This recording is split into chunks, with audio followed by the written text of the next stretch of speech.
What is up, everybody, and welcome to The Well-Rounded Coach. I'm your host, Dylan King of Flambeau Fit. I've been a coach for nearly a decade now, and now I train people online and in person.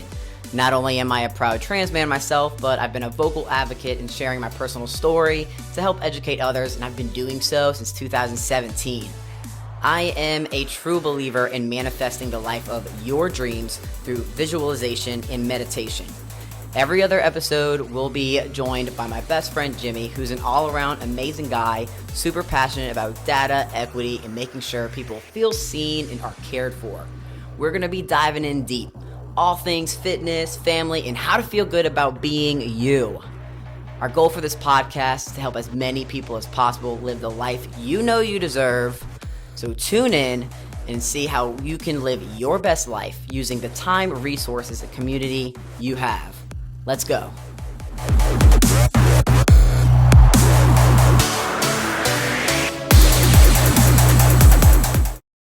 All right, everybody. I hope you are just as ready as we are to start diving into these topics.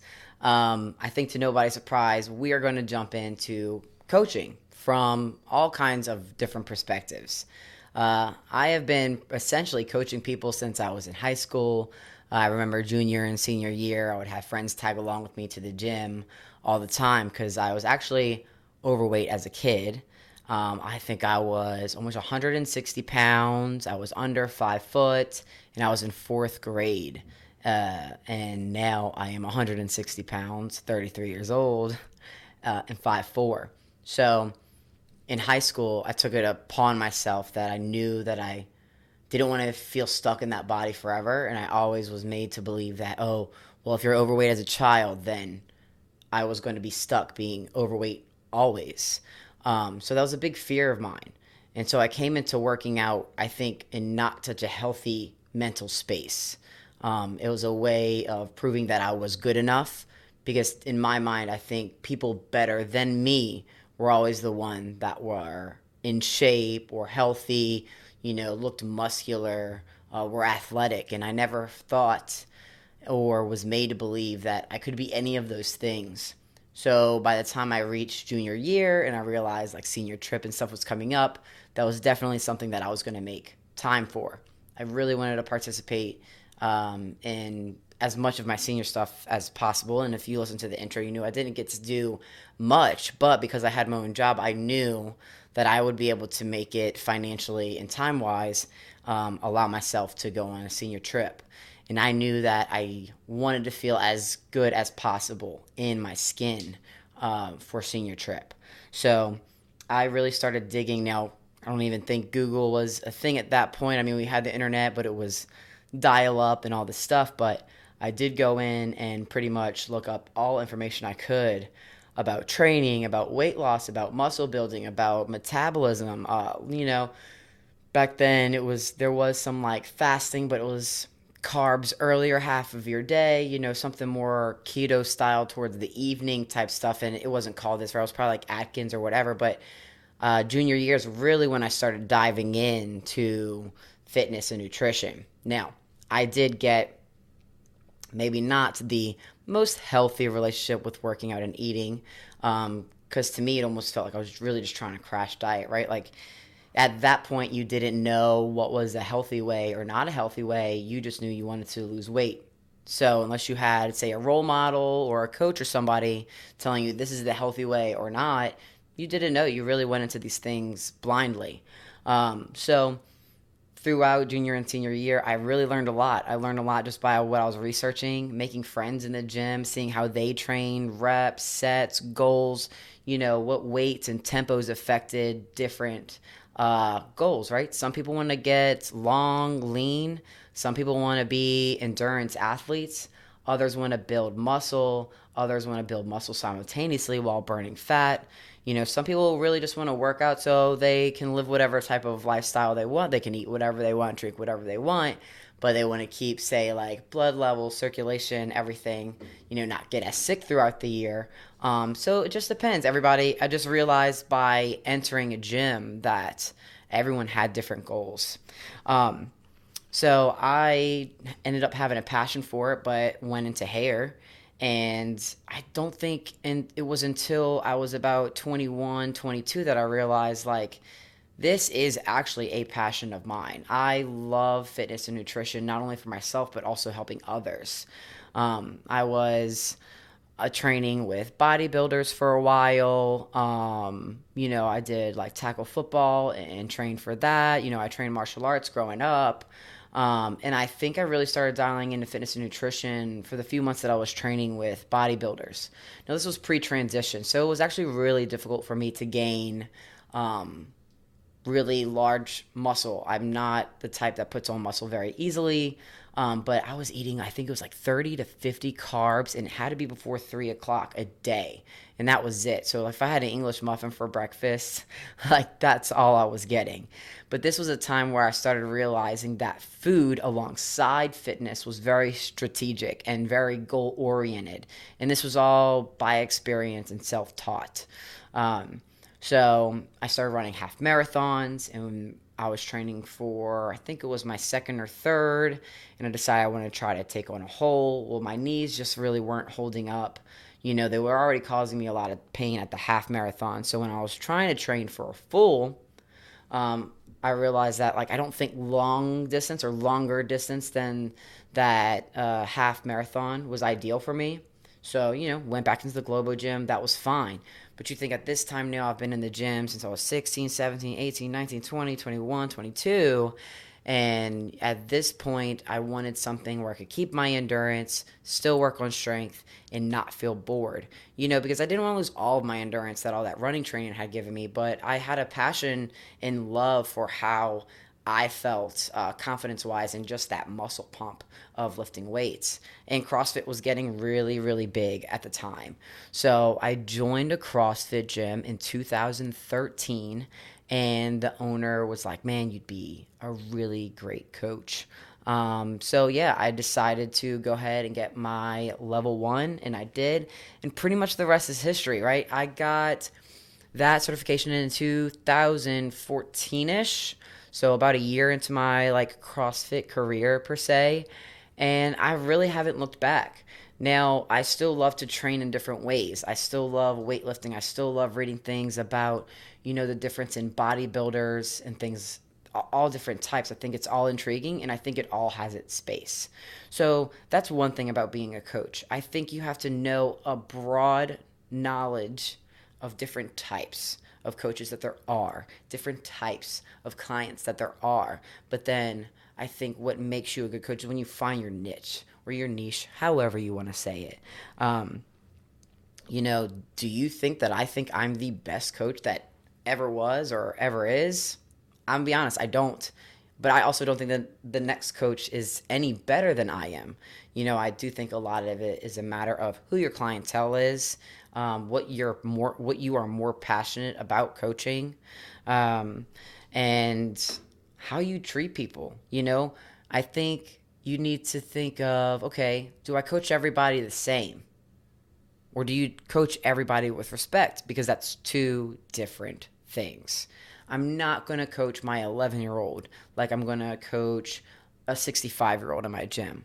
I'm not going to coach someone who was a collegiate athlete the way I'm going to coach the mom who, has never picked up a barbell for herself. So, I think there's a big way to realize I can be the best coach that I can be, but I do have a niche for myself and a niche clientele, and that is where I, make the most progress, not just for me, but for my clients. Because as a coach, my own progress is not my own success, but my client's success is my progress as a coach. It tells me, I do know what I'm talking about.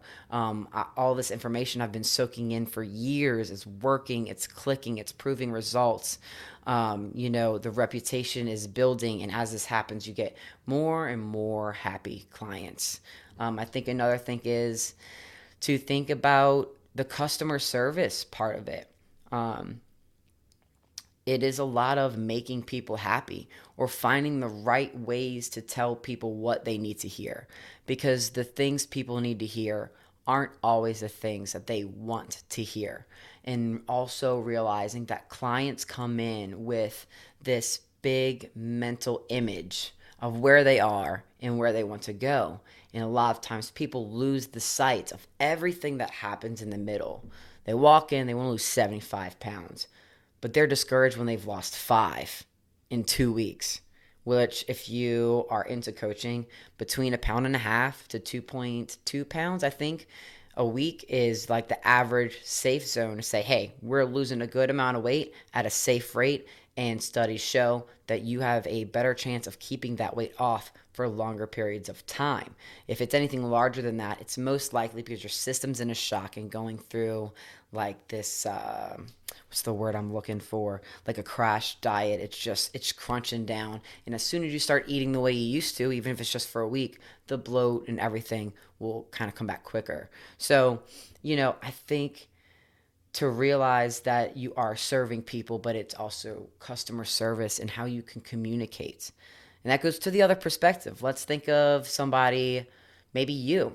Maybe you want a coach. Maybe you want to join a gym, but you're really worried about walking into the wrong place, feeling stuck, like you can't leave, like it's not the right fit, you're not meshing well, they're trying to correct you, the cues aren't working, they try 3 times and then they walk away. And, as a coach, that's happened. I can tell when I am coaching somebody and it's almost like a information overload and the message isn't coming through. So I have 2 choices. I either stand back and try to figure out another cue for this athlete, or I just say, hey, the big issues are knees and back, right? I make sure those 2 things are straight, safe, good to go. Once we can get those 2 things, that's enough cueing and teaching for today. So the next time, whether it's later in the week or the next following week, if they come in, now we've got good knees, good back. And now I know their brain's not on overload because I haven't corrected them yet today. So I'm going to go to the next step and start coaching them through that movement to be even better, even safer, more efficient through these workouts.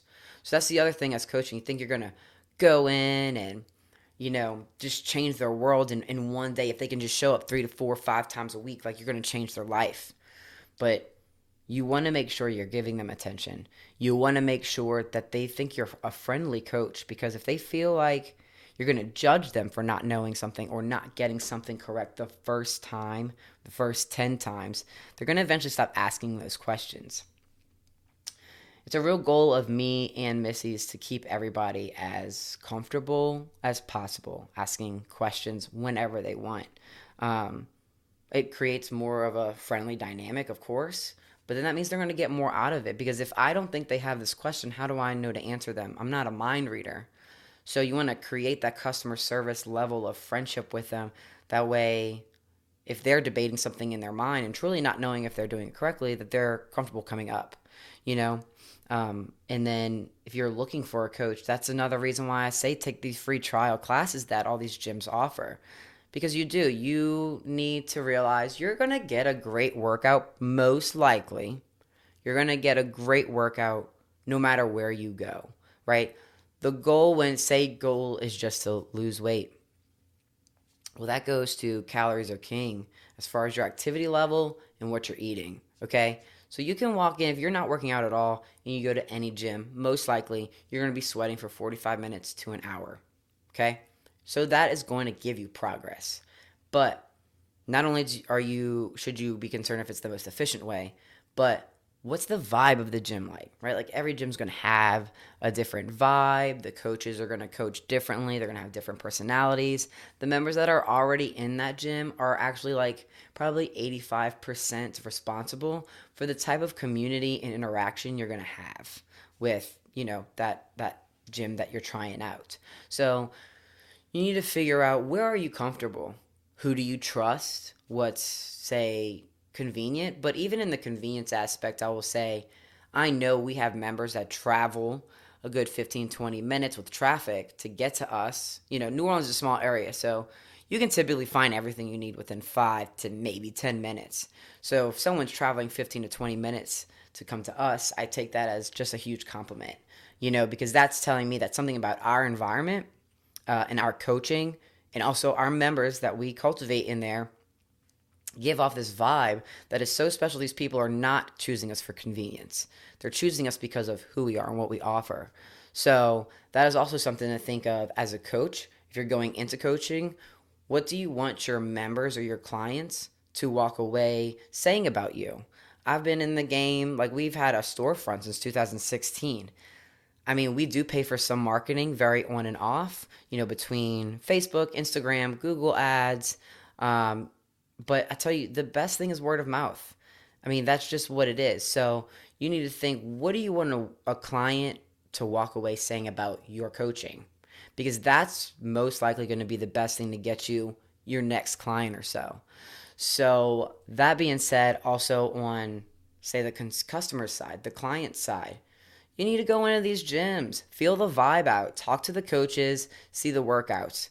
I mean, some of the workouts in most of these functional fitness gyms, they're going to vary. So it's hard to say, oh, I love this workout, but you might hate the next day's workout and be your least favorite movements. But then again, the following day after that might be again one of your favorites. So it's hard to judge, say, the workout off of one day, but look at the class structure. Do they just expect you to warm up and stretch on your own? Are they writing a warm up, demonstrating it, making sure you got the hang of it? Is class running on time?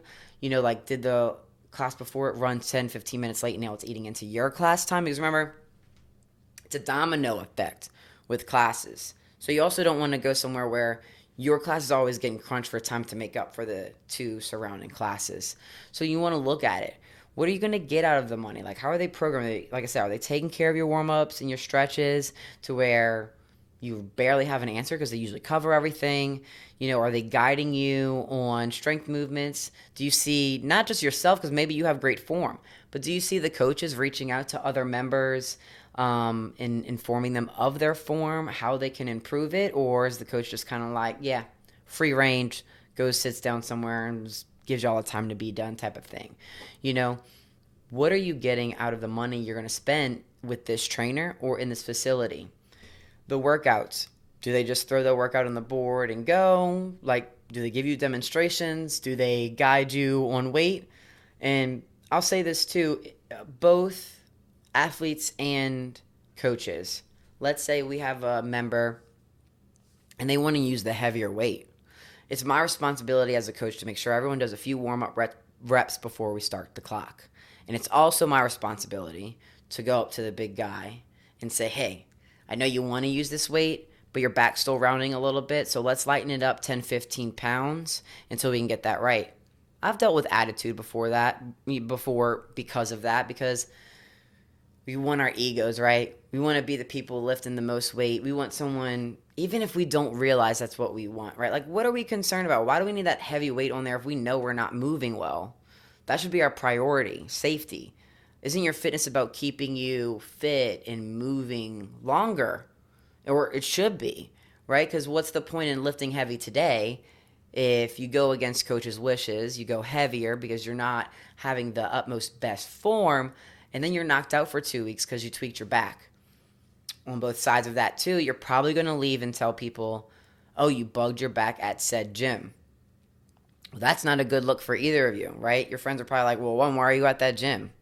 Two, the coach, I'm sure you don't go tell your friends, like, the coach told me I should lighten up 10, 15 pounds and I didn't listen. Look, it happens. I'm not saying this attacking anybody, but think of this on both sides. If you're a coach, get ready to deal with that. So we are pretty not strict to make anybody feel bad, but we will say, look, it's how we approach it, right? Look, it's not a big deal. Like, let's just lighten it up this time. And if we can get the form good, the next week when we come back to this movement, we'll go a little bit heavier. But I don't want you to get hurt and not be able to come the rest of this week. And usually people are more receptive to that. Other than, I remember I was being coached by somebody and they're like, lighten the weight, you can't do that. And that makes me feel like, well, F you. I'm going to do it anyway and prove to you I can. Maybe my form was terrible at that time, but that coach didn't give me any direction as to why. It just made me feel like I wasn't strong enough or I wasn't good enough. So that human rebellious nature in us is like, watch me, So again, customer service, communication. And you as the client, if you're a client and you have a coach saying something and you're like, man, I I really thought I was getting the hang of this. I really thought I was better and more capable. I'm kind of surprised they're telling me to modify to this movement down or modify some weight off. You have to have that relationship and trust with your coach, that you trust their perspective, you trust their opinion, and you trust their guidance. And it's okay to ask why. And me as a coach will say, well, your back is better, but the top by your shoulders is still hunched over a little bit. Or your format, your setup is great, but as you start going faster and you start getting tired, I see, your shoulders not really moving, safely and effectively. So I want to lighten the weight. That way, when you do go faster and the form starts slipping, I know you're still safe. It's okay to have those conversations, but on both ends, whether you want to be or are a coach, or whether you're an athlete and you're starting, or you have some fitness experience, either way, we have to be receptive to communicate. If we want to have the best results for our clients, and if you as the client want the best results with no injuries, because when you're motivated and you get an injury, you tend to lose motivation, right? So let's prevent that and create better environments to have these conversations. As a coach, you're typically the first to arrive at the gym and the last to leave, right? So we have to keep our energy up. That's what people are paying us for. They're paying us for 30 minutes, 45 minutes, an hour to spend the day to make them feel better. Endorphins are going to do that naturally, but you've got to keep the energy up and up, right? And I think we need to have that as a standard also. If you're giving these coaches money, you want them to feel friendly, that you can ask them anything, but you also want to feel like they enjoy what they do, right? You don't want to be dealing with someone who you feel like a bother to them. So know that it's okay to look at coaches and say, are you vibing with this coach or you're not? That is the market. And that's also what should fuel other coaches, even myself, to be better and better and better. I try to take like a continuing education class or seminar whenever they come around to our area, whether it's me or Missy, because that new information is always going to keep us wanting to be better and better. And we have to know that people are going to constantly compare us to, other gyms in the city, other coaches in the city. I am such good friends with many coaches in the area. And I respect all of us because I think all of us have a different way of coaching. We all have different personalities that are going to click with other people. And all of our gyms have very different vibes. So being a coach, we're the first there. We set the tone. We set the goals. We make everybody happy. High five them. Make sure they're moving safe, effectively, and just go from there, right? So it's got to be the best hour of their day if you want them to go tell their friends and if you want them to continue coming back. So if you are the person that is scared to go in a gym, why are you scared to go in the gym? Ask yourself these things, because if you know your end goal is to get in a gym and better your life, your health, whatever it is, you know that the goal is to get yourself into a gym. So we have to dig now and say, what do I want out of a facility? Do I need a shower? Do I need a kid's room? Do I need early class times, late class times? Do I need a lunch time? All these things, right? So look at that for a facility. But then when it comes to a coach, do you want someone that is going to push you more like an athlete, like someone who you can tell like played football probably all the way up to college, maybe through college? Do you want a coach that is more military based and very sergeant like? Do you want a coach who you trust everything they say and they feel like a friend? Do you want a coach that is a prime athlete themselves, because that's what's going to inspire you? How are you going to find the best coach for you? You have different goals. Are you good with an abrasive coach? Are you someone who needs the coach to come and be like, hey, you had a really good workout today and I'm proud of you? Because not every coach is going to do that, because that's not their personality. So don't walk away from these coaches saying, oh, they just weren't a good coach. Maybe they just weren't the right fit for you. So go do more trials, right? Look on their Instagrams, look on their stories. If they have TikToks, I feel like Facebook for businesses is kind of dying down a little bit. Just seeing the activity that where we have more activity at on what social medias and stuff. But check out all their pages and see, because they're probably posting samples of their workouts, samples of their community efforts with their gyms and all this kind of stuff. So you can kind of get a good feel of like your favorite 2 or 3 in your neighborhood before you even go start doing those free trials. So if you are shopping for a coach or a facility, then we also have to have realistic goals for our coaches as well and ourselves. So are you walking in and expecting this gym 3, 4, 5 times a week and these coaches to get you to your goal? And have you looked at yourself yet to realize, okay, I'm going to have to dedicate the time to this and make myself go? It takes 2 to 3 weeks to create that habit, right? So get ready to mentally struggle to get yourself in there for the first 2 to 3 weeks.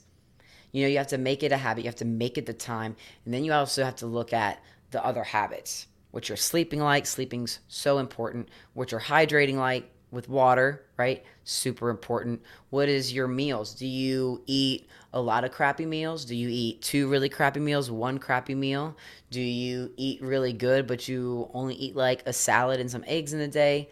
Most of the time these days, I've noticed, because I do a nutrition challenge every other month. The next nutrition challenge that I'm doing is $75. It starts September 12th, so holler at me if you're interested in that. But I will say most of the time people are under eating, so they're holding on to this weight and this bloat because their body's just like literally trying to hold on to all the nutrients they can get. So we have to also look at that when you're a client and say, this coach can help me and guide me, and I can learn and I can trust them, and I know I'm going to work out safe and effectively, but I know it's up to me to show up and let go of some of the excuses, because I think we all have busy lives and I think we all have other things we'd rather be doing, but we have to get out of our own way. And that's hard, right? Because then we somewhat have to take the blame for wherever we're at and what we want to change. There's no one else to point the fingers on or anything like that, unless you have like some proven medical reason. But most of the time it's choices that have gotten us where we're at, and that's fine. I tell people all the time, life happens. Look, it's like this. It's up and down, up and down. Progress with anything in life, not just health and fitness. But if you're looking for a coach, give them grace and trust them, but know that a lot of it lies on your shoulders to make better eating decisions, at least portion control, and how much you're going to make it in the gym. What I always tell people is, if you want to see a difference in your body, you've got to be working out more days a week than you're not.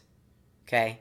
Because if I'm only working out 3 days a week, then I'm maintaining where I'm at now, and I'm not getting any quote unquote like worse, right? Like I'm not getting in any worse shape because at least now I'm working out. But if I'm not changing any more of my habits and I'm not working out more days a week than, not, I'm not really going to make that body progress. So I always tell people the first month, try to get in 3 days a week, because what we're trying to do is let your body learn how to recover and start creating that habit for yourself. That's part of your routine. You get up in the morning, you work out, you shower, you go to work. The evening's the rest of your day. Or you sleep in till the last minute, get to work, eat as well as you can at work, and right from work you come to the gym, change your clothes, and you work out, and you're done, right? Whatever your routine's going to be. I just tell people 3 times a week for the first month, and when we're in that routine, sometimes it only takes 2 weeks, but I usually say 2 weeks to a month.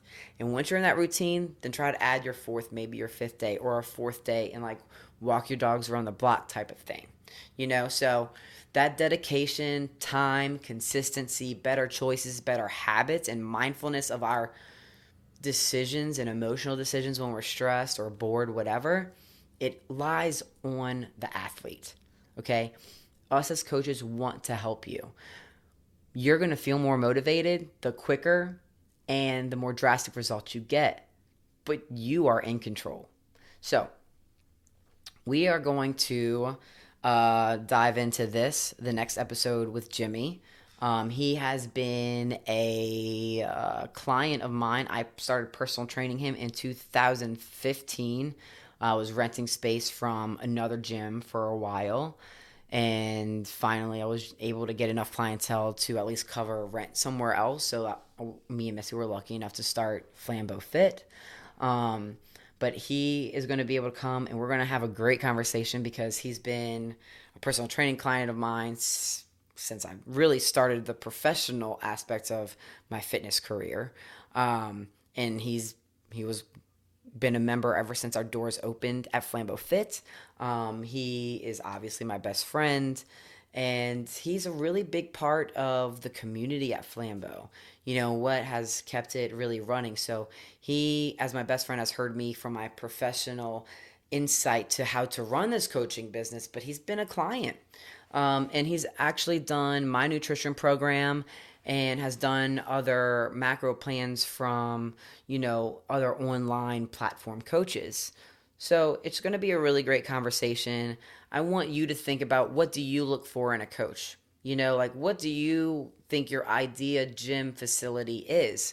And before you can really even answer these questions, you need to say, what's your goal for fitness? Just to lose weight and feel good? Maybe you don't even care about the weight. Maybe you just want to feel good.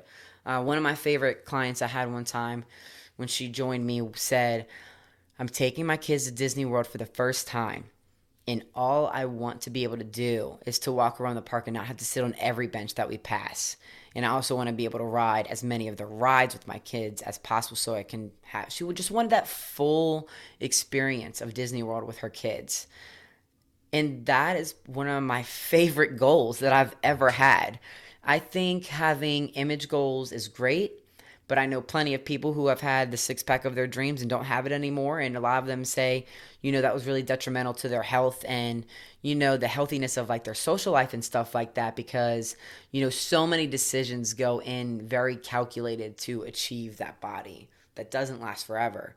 But this woman's goal was to just be able to fully jump in to this life experience with her children and fully enjoy every second she could, without resting or, be able to get on more of the ride than she would have before, my program. It's just, that's what I think it's all about. I love to see other places and hike other places. And I love that my fitness allows me to go on a hike wherever I travel. So I actually just get to get out there in nature and I don't feel winded or like I can't do it. It's almost like a fun challenge for this fitness I maintain all through the year. So before you can figure out what coach, facility, program, eating is right for you, you really need to look inside and say, where do I actually want to be? Is there a weight? Is there a look? Is there a performance aspect? Is there a hike? All these things, is there a competition I want to get involved in? That's what you need to figure out first. And then I think you need to figure out what kind of personality you'd like to coach you, and what kind of gym you're going to be comfortable in. So this talk's going to be really good. I mean, like, if you can't tell, my whole life is coaching and leading. And I think a lot of these conversations can spill over into other aspects of your life. If you manage people in any way, if you're in any sort of leadership role, communication is what it is all about. Because if you have the best critique for somebody in any industry, but you can't communicate it nicely, they're just going to walk away thinking you're an asshole and they didn't hear anything you said. But if they respect you and know that you're always coming from a good, genuine place to better them, whether you're a coach, manager, owner, whatever the leadership role is, they're going to listen. And most likely they'll have something that they take to heart and learn and grow and become better because of you. So I'm super excited. This next episode we're going to release on the 1st and 15th. So this episode I'm recording right now is going to release on September 1st. So you're going to be able to tune in to the full episode of all perspectives, opinions, and experiences as a coach and as an athlete from me and Jimmy on September 15th. All right, y'all. So thanks for tuning in again. I will talk to you shortly. And like I said, I am starting my next nutrition challenge on September 12th, which will be 3 days before the next episode airs. If you go to king_Dylan on Instagram or Flambeau Fit on Instagram, the link in either of those will have a nutrition entry survey link. If you go ahead and fill that out, I will be getting to everybody within the next 7 to 10 days and go over. It's $75. You get a free ebook. One is kettlebell and jump rope, and the other one is dumbbell and box. Box just means a bench or a chair, whatever you feel confident stepping onto through these workouts. So you get a free ebook to be able to know, have some choices for working out. You get a personalized food plan. We can go into calories, macros, or, hand portions. whatever. It's for gaining muscle. We can do it for losing weight. It doesn't matter. Whatever your goal is, we can do it. And then you get in a private Facebook group, and once a week I go on. You get to see me and ask me all your Q&A. It's 6 weeks, and my goal for this is not to crash diet you. My goal for this is to teach you the longevity of being able to 95% of the time eat in balance, eat correct portions, feel the best you can. That way when you have a birthday party and stuff, you can go live your best life. So next episode airs on the 15th. My next nutrition challenge starts on the 12th. So click the link in my bio on either my personal or business Instagram account. Fill out that survey, and I'll get in touch with you shortly. Cannot wait to have Jimmy on for this next episode, and I hope you are excited too. Hey friends, we know that your life is busy and filled with all types of commitment, tasks, and obligations. So we thank you for you spending your time with us. We hope you are now feeling good about who you authentically are and how you should invest in yourself. If you don't take care of yourself, then you can't take care of others.